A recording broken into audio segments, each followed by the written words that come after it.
Sniper episode number 5। उसने कहा, मेरी मानो तो निकल जाओ, कम से कम एक का ज़िंदा लौटना दोनों की शहादत से बहुत बेहतर होगा। अगर मेरा सहारा लेकर चलने की कोशिश करो तो शायद हम आहिस्ता आहिस्ता। वो कथा कलामी करते हुए बोला, यकीनन वक्त ज़ाया कर रहे हो, अब तक आप काफ़ी दूर निकल गए होते। सही कहा, मैं इत्मीनान से बोला। वैसे मुझे उम्मीद है कि इन दरख्तों में 2 आदमियों के छुपने की गुंजाइश है। बेवकूफ़ मत बनो ज़ीशान, उसने मुझे डांटा। अगर ये बेवकूफ़ी है तो मैं बेवकूफ़ भला।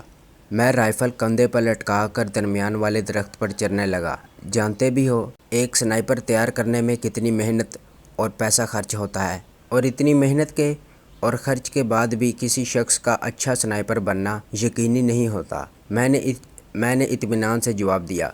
ये बात मुझे यहाँ भेजने से पहले सोचना चाहिए थी। वो ज़िच होकर बोला, वो मिशन था और ये इबादत है। मैं एक मजबूत शाख मुंतखब करके छुपने के लिए मचान बनाने लगा। ज़ीशान, आप अच्छा नहीं कर रहे। उस्ताद जी, एक बात कहूँ? कहो। आप अपनी तवानाई क्यों ज़ाया कर रहे हैं? वो गहरा सांस लेकर खामोश हो गया। अच्छा, तफसील नहीं सुनोगे? सुना दो यार, वो बेबसी से बोला, और मैं उसे तफसील से अपनी कार्रवाई के बारे में बताने लगा। उस दौरान मेरे हाथ काम से गाफिल नहीं हुए थे। मेरी बात ख़त्म होते ही उसके मुंह से बेसाख्ता तारीफ़ी कलमात अदा हुए। शाबाश, आपने उम्दा कारकर्दगी का मुजाहरा किया है।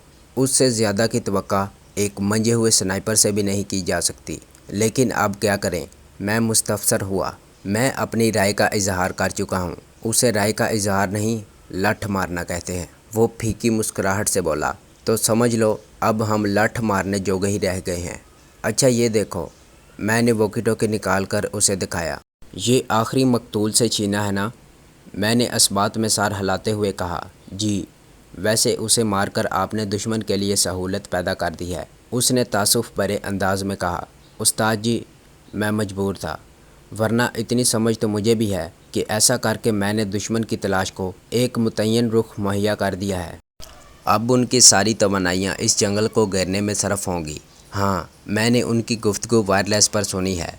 वो जंगल को घेरने का मंसूबा बना रहे थे।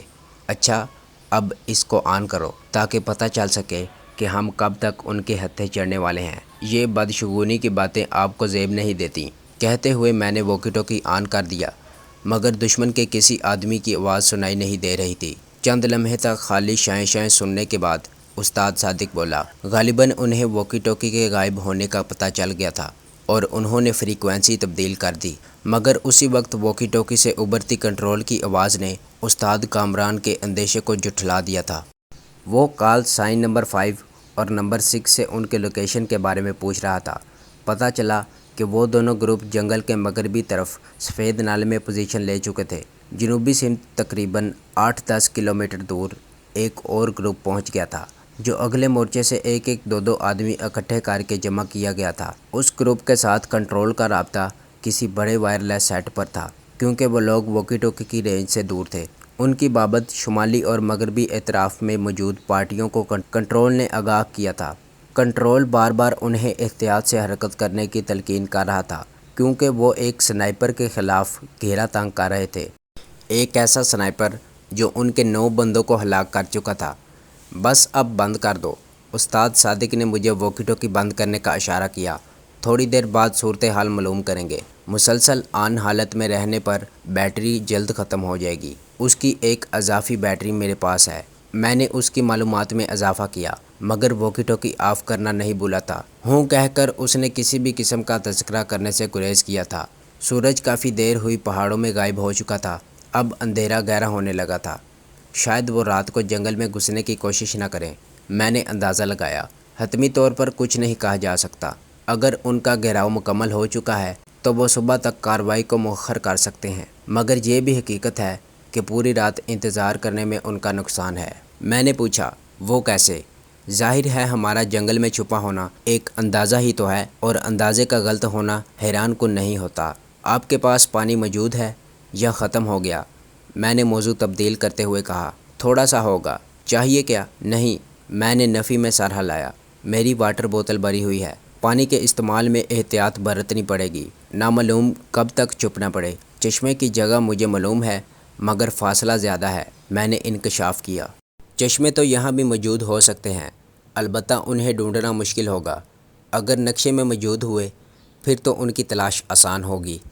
یہ عارضی اور چھوٹے چشمے ہیں، یہ نقشے پر ظاہر نہیں کیے جاتے۔ کچھ کھانے کا موڈ ہے؟ اس نے مزاحیہ انداز میں کہا۔ کچھ تو یوں کہہ رہے ہو جیسے دسیوں کھانے یہاں موجود ہیں۔ میں کسیا کر بولا، سر کچھ نہ کچھ تو موجود ہے نا۔ اچھا فی الحال گفتگو سے پرہیز کرو۔ نائٹ وین سائڈ سے چاروں جانب کے علاقے کو یہاں بیٹھے بیٹھے دیکھ لو، کیا پتہ دشمن پیش قدمی کر رہا ہو۔ نائٹ وین سائڈ کی ضرورت کیا ہے؟ میرے پاس وائرلیس سیٹ جو موجود ہے۔ میں نے واکی ٹاکی آن کر لیا۔ چند لمحوں کی شاں شاں کے بعد ایک آواز ابھری، control for all station, okay report دیں گے۔ نمبر 5 نے الفابیٹ کی زبان میں جواب دیا، آسکر کلو اوکے۔ نمبر 6 کنٹرول نے اگلا کال سائن پکارا، نمبر 6 آسکر کلو۔ نمبر 6 نے جواب دیا۔ وہ فردن تمام پارٹیوں کو پکارتا گیا اور متعلقہ پارٹی لیڈر جواب دیتا گیا۔ سب اچھا کی رپورٹ لے کر اس تمام نے پارٹیوں کو اگلے حکم کے انتظار کا مژدہ سنایا۔ یقیناً اس نے پارٹیوں کو آگے بڑھنے یا اپنی جگہ پر رات گزارنے کا انتظار کرنے کی بابت حکم سنانا تھا۔ میں بھی واکی ٹاکی بند کیے بغیر محو انتظار رہا۔ 10-15 منٹ کے بعد ایک مرتبہ پھر تمام پارٹیوں کی جگہ پر ٹھہرے رہ کر صبح سویرے تک پیش قدمی کی کارروائی مؤخر کرنے کا حکم سنا دیا گیا۔ میں نے واکی ٹاکی بند کرتے ہوئے کہا، مطلب وہ ڈر گئے ہیں؟ نہیں یار، ایک سنائپر کو رات کے وقت اس جنگل میں ڈھونڈنا یقیناً بھوسے کے ڈھیر سے سوئی ڈھونڈنے کے مترادف ہے۔ انہوں نے جنگل کو تقریباً گھیرے میں لے لیا ہے۔ کل دن کی روشنی میں اطمینان سے اپنا شکار ڈھونڈ لیں گے۔ اگر آپ ٹھیک ہوتے تو کیا ہم یہیں بیٹھے ان کا انتظار کرتے رہتے؟ تو کہاں جاتے؟ اس جنگل سے نکل بھاگتے۔ وہ جتنی بھی کوشش کر لیں چپے چپے پر اپنے آدمی تعینات نہیں کر سکتے۔ ان کے گھیرے میں کئی شگاف ہوں گے۔ ذیشان، آتے وقت دشمن کی بے خبری میں ان رستوں سے گزرنا اتنا مشکل نہیں تھا۔ ہم نے نقشے کو بھی بس سرسری نگاہ سے دیکھا تھا۔ آج دن کو میں بڑی باریکی سے علاقے کا نقشہ کھنگال چکا ہوں۔ اس جنگل کے مشرقی طرف جو پہاڑی سلسلہ ہے، جنگل کی جانب سے سارا سلسلہ سیدھی کھڑی چٹانوں پر مشتمل ہے، جنہیں نقشے کی زبان میں اسکارپنٹ کہتے ہیں، اور ایسی چڑھائیاں کوئی کوہ پیما ہی سر کر سکتا ہے۔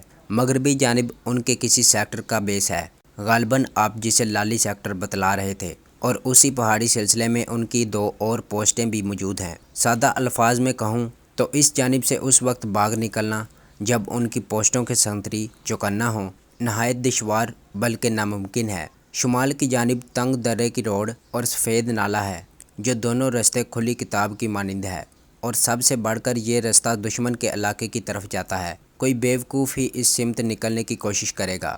اب رہ گئی جنوب کی سمت، تو اس جانب چپے چپے کی نگاہ کوئی مشکل کام نہیں۔ سر، آپ مجھے خوفزدہ کرنے کی کوشش کر رہے ہیں؟ نہیں، بس صورتحال کا صحیح تجزیہ کرنے کی کوشش کر رہا ہوں۔ اچھا چھوڑیں سر، پیٹ بجھا کرتے ہیں۔ میں نے سمال پیک سے بنے ہوئے چنے کے بسکٹ نکال کر کھانا شروع کر دیے۔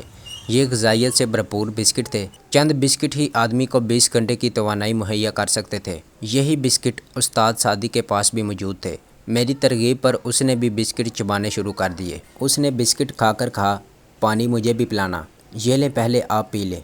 میں نے اپنی جگہ سے سرک کر واٹر پائپ اس کی جانب بڑھا دیا۔ بہت میٹھا پانی ہے اس چشمے کا۔ سیر ہو کر پانی پینے کے بعد اس نے واٹر پائپ میری جانب بڑھا دیا۔ تو یہ تھی ہماری آج کی ایپیسوڈ۔ امید کرتا ہوں کہ آپ کو یہ کہانی اچھی لگی ہوگی۔ اسے لائک کریں، شیئر کریں، اور کمنٹ میں اپنا اظہار خیال ضرور پیش کریں۔ اگر اس چینل کو سبسکرائب نہیں کیا، اس چینل کو سبسکرائب کریں اور بیل آئیکن کو دبا کر آل نوٹیفیکیشن آن کر لیں۔